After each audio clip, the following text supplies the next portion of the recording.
Hello everyone, I welcome you all to Startup Academy, your online gateway to success in ISS exam. So we have been in the previous lectures we have been doing descriptive paper 3, which is statistics paper 3, and in that we are covering the topic econometrics.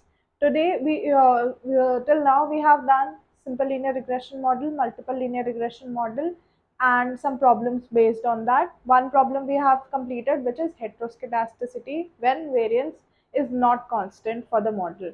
Now, today we will discuss another problem, which is autocorrelation. These are the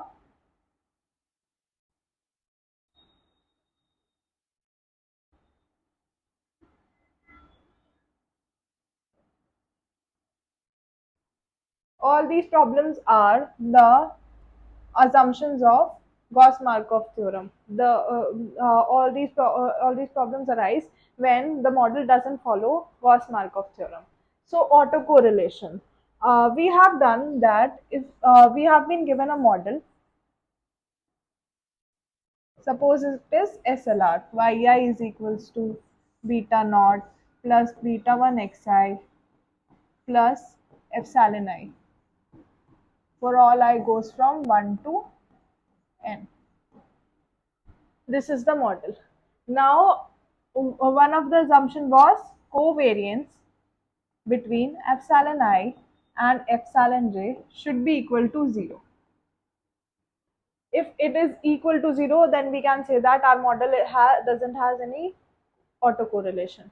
If it is not equal to 0, then our model contains a problem, which is autocorrelation. That means error terms are autocorrelated with one another. For all I is not equal to j goes from 1 to n. So this is a problem of autocorrelation. To solve this problem, first we will take a time series model. Time series is another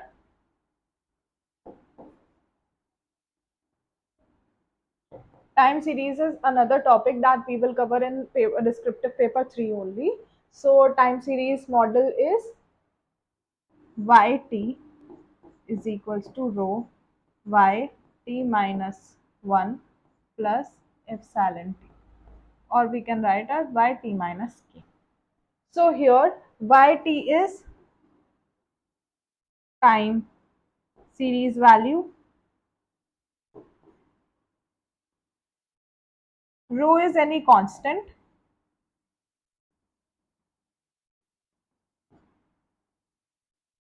yt minus k is lag value,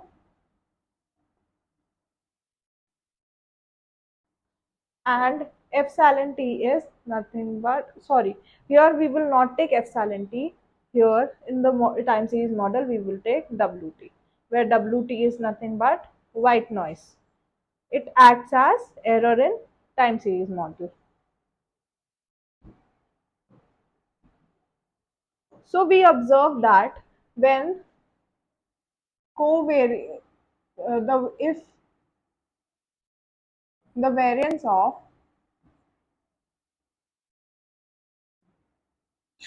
let us consider another model yt plus k, which will give rho y t plus k minus 1 plus w t plus k, and another model y t minus k, which gives rho y t minus k minus 1 plus w t minus k. These two models.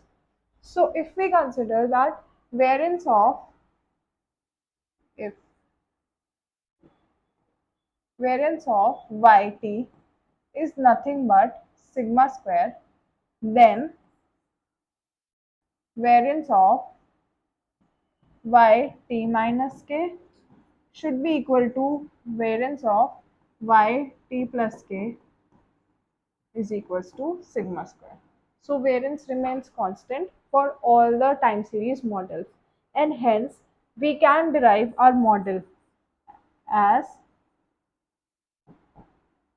yt is equals to beta naught plus beta 1 x 1t plus beta p x pt plus epsilon t for all t goes from 1 to n. Here we will consider that covariance between epsilon t and epsilon t plus k should be equal should not be equal to 0, which further conveys that covariance of yt and yt plus k should not be equal to 0, and hence we can say that our model has autocorrelation.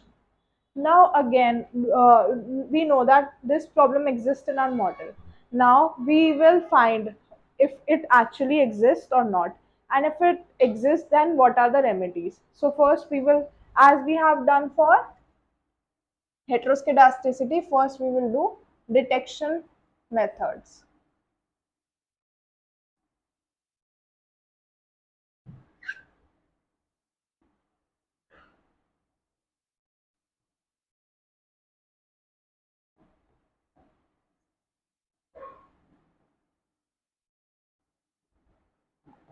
First is again graphical method.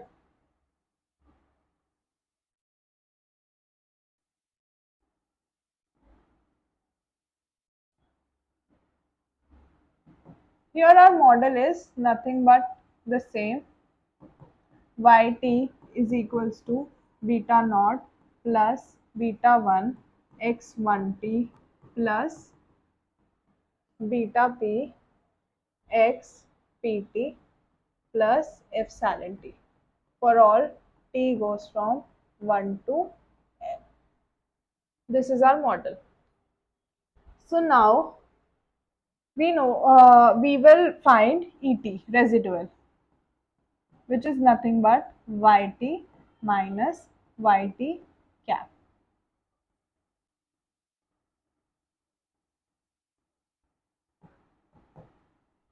If we have find out residual, then we will draw graphs.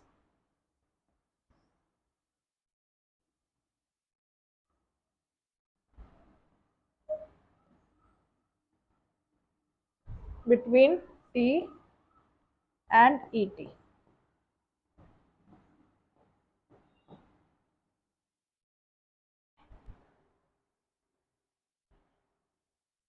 So if our graph goes like this, or it goes like this, then here we see increasing trend,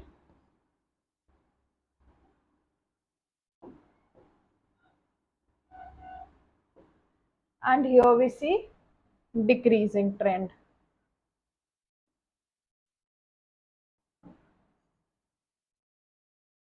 As the value of t increases, the value of the residual decreases. As the value of t increases, the value of the residual decreases. So in both the cases, we say that there is positive autocorrelation.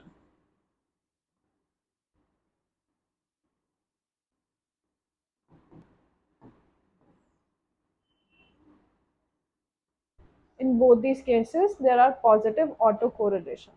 Now let us take another graph between ET and T. If our graph looks like this,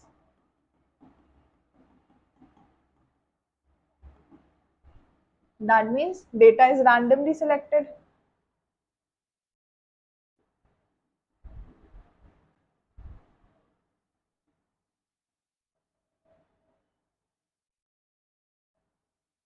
And hence there is no autocorrelation.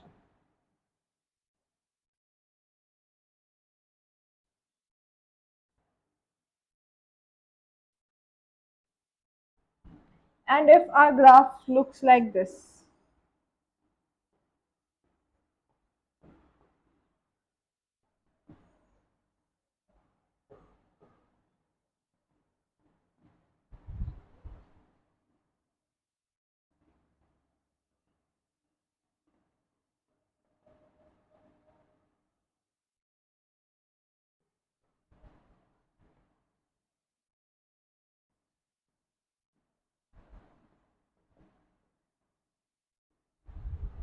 then we see that there is negative autocorrelation.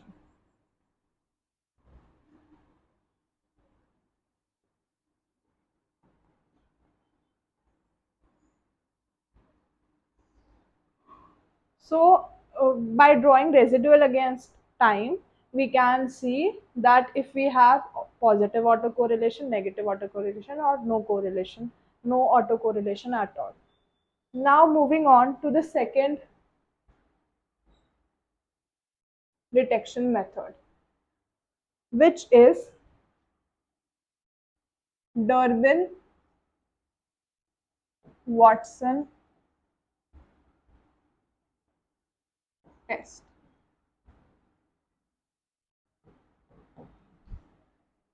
Now Durbin Watson test. We will again take our model yt is equals to beta naught plus beta 1 x1t plus beta p x pt plus epsilon t for all t's goes from 1 to small n. This is our model. So by OLS estimators,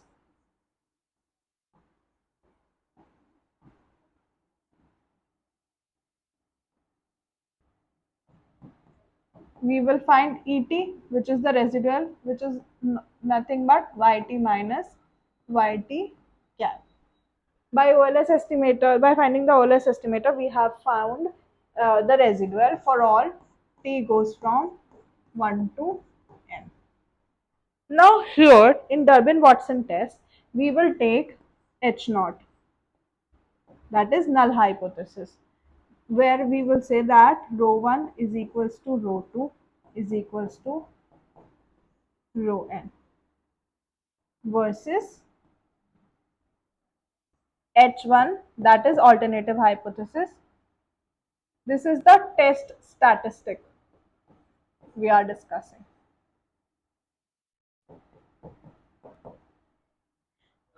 At least one row is not equal to 0, which means that it is no autocorrelation. I am writing it as AC, and there is presence of autocorrelation in this. The null hypothesis and the alternative hypothesis are given by this. Now the now the Durbin-Watson test statistics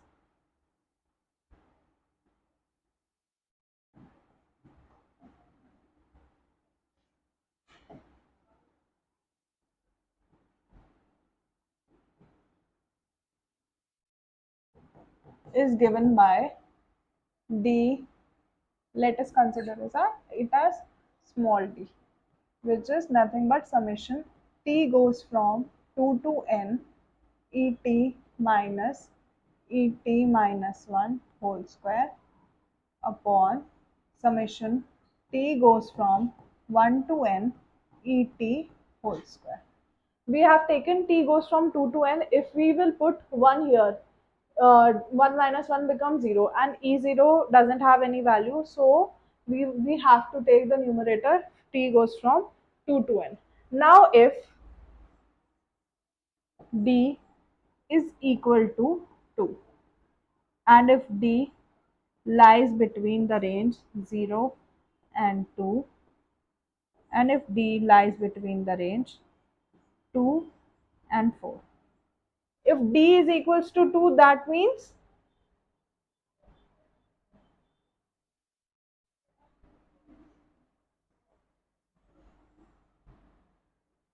no autocorrelation, which means data is randomly selected.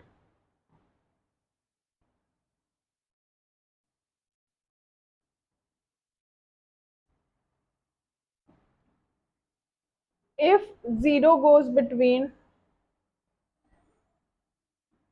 so we will write this as well.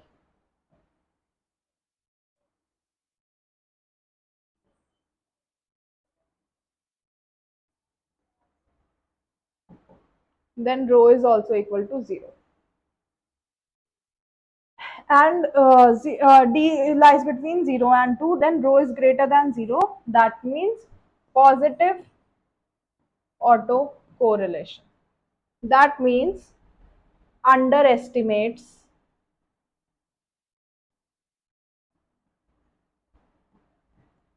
follow underestimates.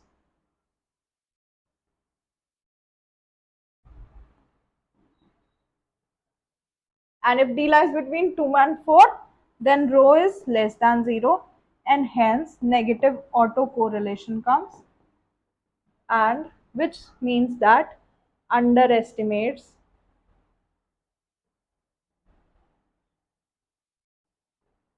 follow overestimates.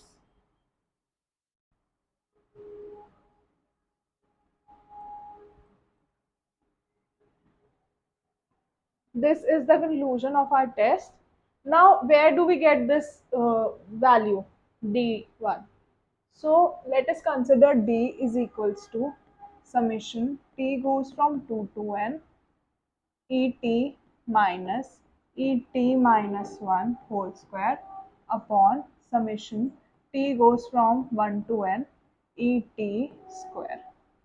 Now here we will take the square of this, which will become summation T goes from 2 to N Et square plus Et minus 1 square plus 2 Et minus 1 upon summation T goes from 1 to N Et square.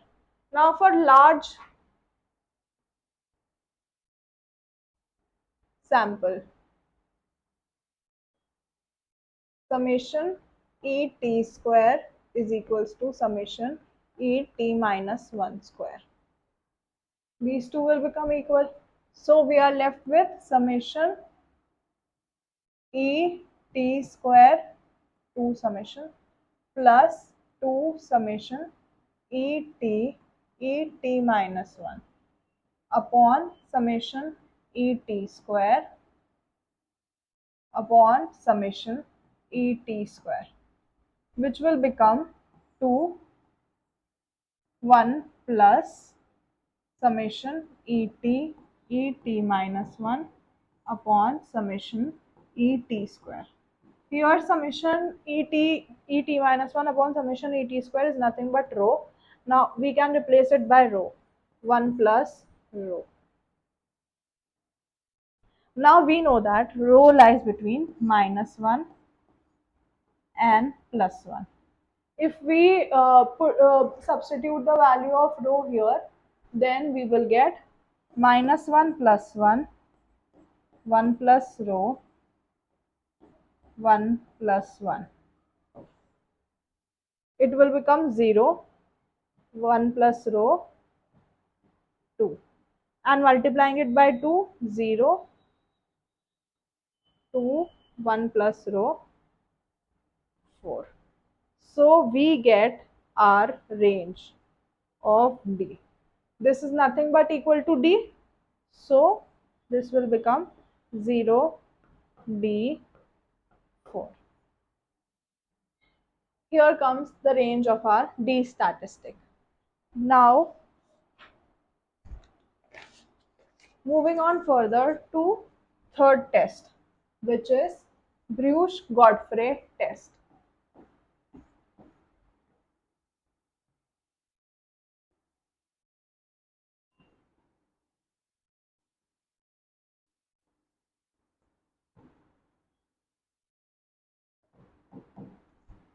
What does Breusch-Godfrey test says?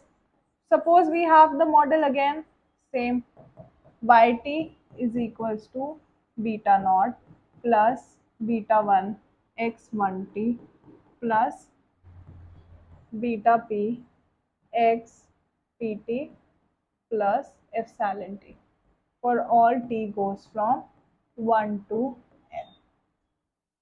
This is our model. Now we will take ET by OLS estimators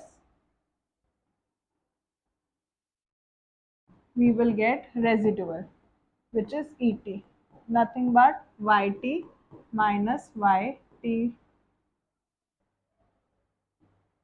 cap, where t goes from 1 to n again. This is our Et. Now we will regress Et square.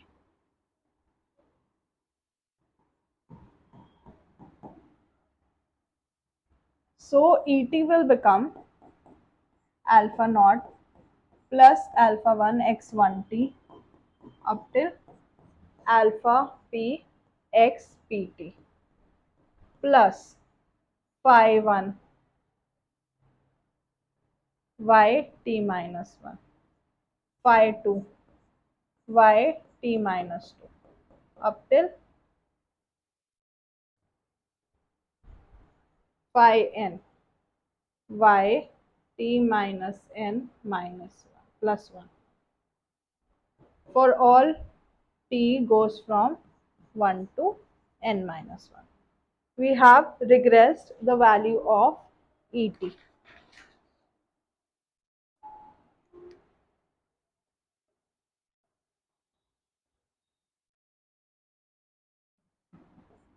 plus the error term Ut. Now we have regressed the value of Et. We will take test statistics.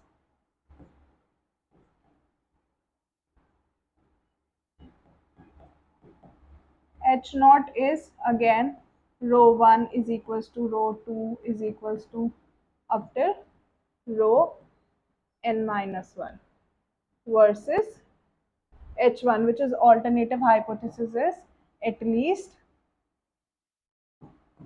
one row i's not equal to 0. This means no autocorrelation, and this means autocorrelation is present. We have taken the test statistics. Now we will calculate R square. R square is again 1 minus residual sum of square upon total sum of square.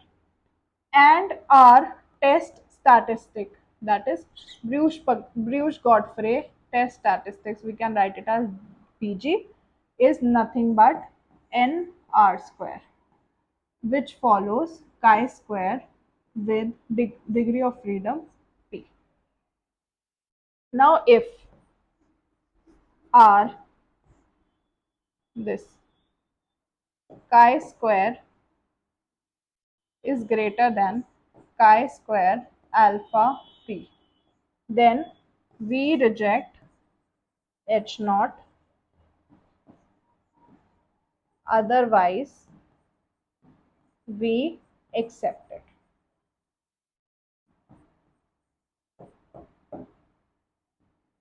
If the value of our calculated chi square, this is calculated and this is tabulated, is greater than the tabulated one, we will reject H naught. That means autocorrelation is present. Otherwise, we will accept H naught, that autocorrelation is not present. So this completes our the topic for today, autocorrelation, which includes the detection methods. We will continue this topic tomorrow. After the completion of this topic, we will again do a PYQ on this topic tomorrow. I hope you all are doing whatever we are doing. If you are not following us, then you should follow step by step, otherwise you will lag behind. This syllabus is wide enough, you cannot do it in one go. And we have also started our English classes, so you can join that as well. If you liked the video, you can like and subscribe to our channel, and if you didn't like, then you can unlike and tell us in the comment why didn't you like. Thank you.